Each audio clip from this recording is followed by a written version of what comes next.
Girlies, you know when this notepad is out, things are about to get real. Things are about to get real. But before we proceed, I just want you guys to know that these are just my personal opinions, darlings. It's not so serious, it's not so deep. At the end of the day, it's just banter, okay? So let's keep it cute in the comment section. Let's be well behaved, girlies. But you know for a fact that if there's one thing we always do on this page is that we keep it real with ourselves. Keep it real with each other. We're not pretentious. We say it how it is, not in spite, but in love, okay? So without much ado, let's proceed with these unpopular opinions that I do feel have to be said. First, and I need you to hold my hand while I say this to you, because some of you will not like this, but it has to be said. Hold my hand and don't let it go. Listen to me. You can't grow every plant indoors.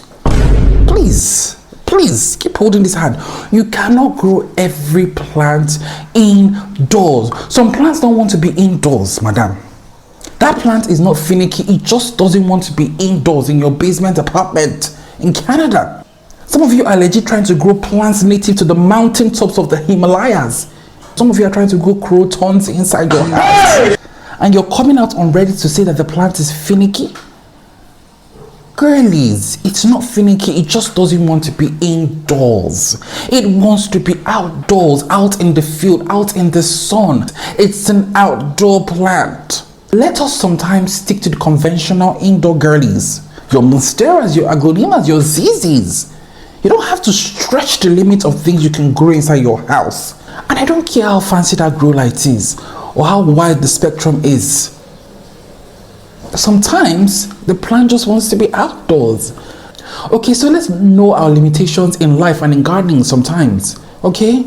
Alright. Okay. We're starting strong. I told you this wasn't gonna be an easy ride, but these things do have to be said. The next one, oh God, Rosa Raka. Plants are not therapy. What?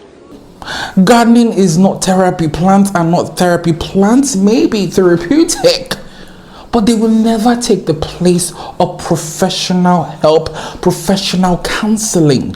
Some of you, it seems like you're trying to use plants to fill a void. A void perhaps from your childhood? Babes, the truth of the matter is that it doesn't work that way, love. Some things you need to just, do the work, go see a therapist, pay for some professional counseling, and then walk it through. It takes time. Gardening can help to alleviate some of those unpleasant feelings, can help to calm your mind, it helps with anxiety, but it is not a permanent fix, dears. I feel like this needs to be said because some of you, not all of you, but some of you approach this hobby like it is like your entire life source. Which is why when a plant dies, you're having a panic attack. You're having a nervous breakdown. Which is why you can't stop buying plants. There's this void you need to fill. You keep buying every single plant, every single philodendron that there is. Babes, therapy. This would have been the perfect time for a better health sponsorship, but we're not there yet. We will be eventually. But in the meantime, book a therapist if you can afford it, because I know therapy is definitely expensive, but if you can afford it, some of you can, judging from your plant collection. So call a therapist, book a session, seek professional help. Plants and gardening can now come in to help to complement the process. But for the most part, this will never take the place of a therapist. It would not. Which leads me to the next point. Okay, listen carefully. Babes, this is not 2021. Okay? Having too many plants is not a flex. It's not a flex anymore. Jungle indoor vibes is not a flex anymore. And I should know this because I have a lot of plants. Okay? So I know the amount of work, I know the amount of effort, I know the amount of money that goes into maintaining a large collection. I know. So these days I don't see it as a flex. When I see someone that has a massive jungle in her living room, I'm like, oh wow. You know, I'm gonna keep you in my prayers. It's not a flex, darlings. And you know what especially isn't a flex? Hoarding. Some of you, not all of you, but some of the girlies are just moments away from ending up on Hoarders, the reality TV show. I am no expert on the field of hoarding, but if you have a plant collection that is struggling, mostly struggling, that is not properly kept, that is unkempt, that is not properly arranged, yet you keep buying more plants, I would wager that, babes, you're a hoarder. I'm sorry, bestie. But I have to tell you the truth. That's what besties do. So yeah, let's be aware of these things, girlies, okay? All right, okay. It's been a tough one, I know, but just hold my hand and we'll see this through together. All right. Oh my God. Are you ready for the next point? Okay. You need to start seeing some plants as annuals, babes. Not every plant that enters into your home has to be a generational heirloom that you pass down to your great-grandchildren. Darlings, start seeing some plants as they just come and go. They are seasonal. The way you see cut flowers, the way you see your annuals in outdoor gardening, why can't we apply that same mentality in houseplants and indoor gardening? Some plants, they're beautiful, but they just see them as, okay, it's not going to last long. When you have that mindset, you're less likely to encounter plant burnout. You're less likely to encounter, disappointment, darlings. So yeah, plants like calatheas, they're gorgeous, they're beautiful, but we all know that these plants don't last long. We all know they don't stay beautiful. Fine, start seeing it as an annual. Get that calathea, get that alocasia, yes, but see it as, okay, a plant that would just, will look pretty for a while, 1 or 2 weeks, 3 weeks max, a month, if the Lord permits. And then off to the bin it goes. That way you're going to enjoy this hobby a lot better. Plants don't have to last years in your care. No, darling. So please start seeing certain plants as annuals, okay? All right? These things have to be said. All right? Which leads me to the next one. It's quite controversial.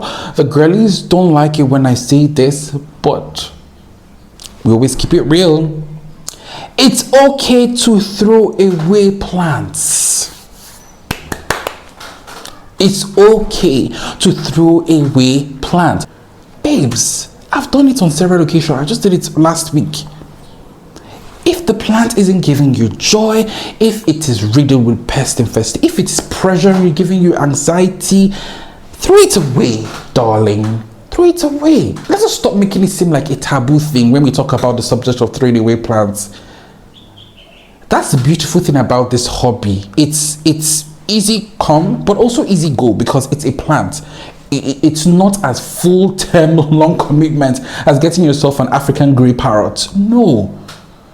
It's a plant, love.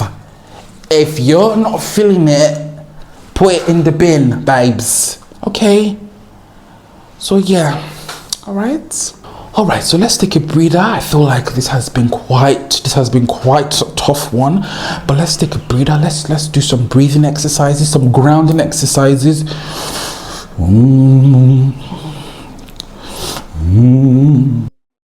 Let's breathe in, breathe out. All right, okay.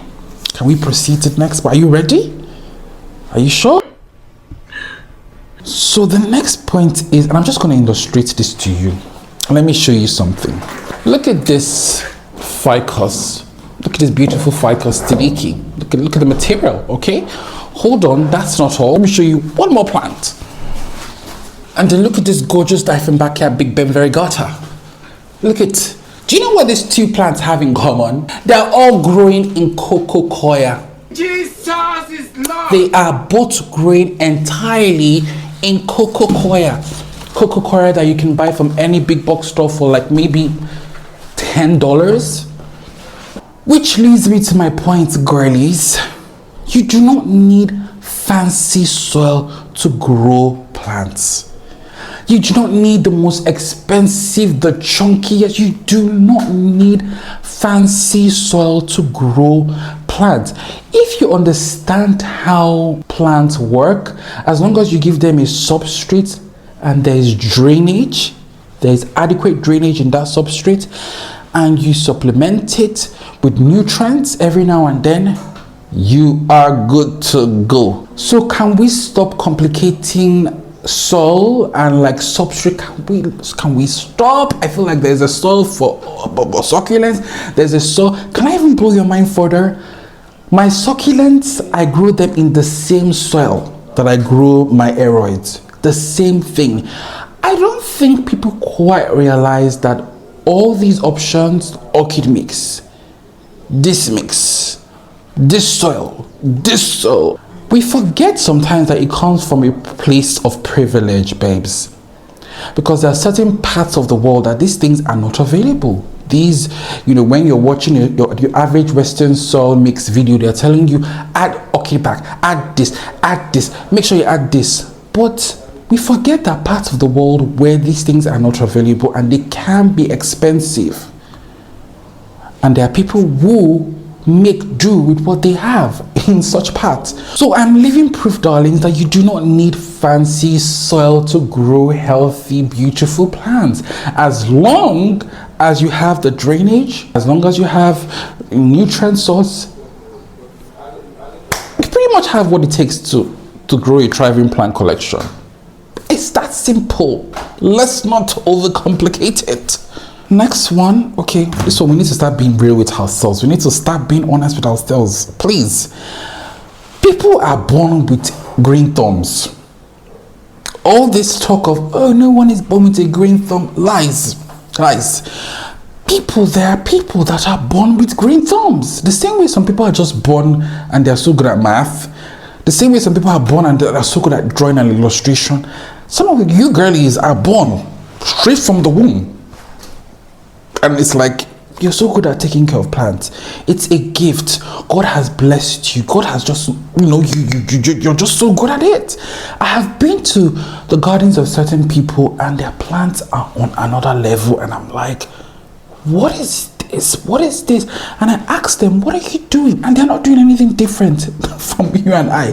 They can't even explain what they are doing. They can't even articulate. They're like, I don't know. I just water it when it's dry. I don't know. These are the gifted green thumb girlies. I don't know if sometimes I ask myself, am I one of them? I hope I'm one of them. But my point now is, let's accept that people are born with green thumbs. But does that mean you and I cannot achieve a green thumb? No. You can. For some people, it comes naturally to them. They are blessed with it. But for some, you have to learn. You learn along the way that people that hold your hand and teach you, this is how you do it. Some learn quicker than others, okay? In the same way, sorry, but I have to say this, it's the same way some people are just born with black thumbs. Oh my goodness gracious. Regardless of how I explain, I teach, you do this, you do that, the black thumb is stunning. They just can't. So some people are born with green thumbs. Some learn on the way and achieve their green thumbs after some trial and error, while some are just born with black thumbs. That's it. We have to say these things. All right. So one more. I had to keep this short so that you guys don't start fighting me. But one more, and I saved this one for the last because it's a bit shady. But I feel like the word thrive, I feel like that word is used a bit too loosely these days. It takes me back to 2022, 2020, 21, when the words bright indirect light were used by every Tom, Dick and Harry. I feel like in 2024 the word thrive is used very loosely. And I feel like some of the girlies don't really know what the word thrive means. So I'm going to insert the meaning of the word thrive over here. Can we look at that meaning together? Can we have a look? Vigorously, prosperous, flourishing. So now that I feel like we have a better understanding of that word, can we use it better when referring to our collection? Some of the girlies, oh, my thriving, snake plant collection, and I see that the snake plants are withered. I'm like, yeah. Oh, again, the meaning of the word thrive. All right, so let's actually understand certain words before we use them. Okay, which is why when people say things, a plant thrives on neglect, the meaning of the word thrive. Let's look at that. So yes, that just has to be said. The word thrive is being used a lot too loosely these days, and it needs to be stopped with immediate effect. All right, so with that, we can now close this shady notepad. Oh, I can feel the shadiness leaving my soul. I'm back to being my lovely self again. Kumbaya. Oh guys, please, we have come to the end of this video, and I hope you enjoyed it. I hope you found it entertaining. If you did, and if you loved this video, please, by all means, share it amongst your friends. Rewatch it if you can. Like and subscribe. Thank you for sitting down through my shenanigans. I'm watching to the end of this video. I'll see you guys in the next one.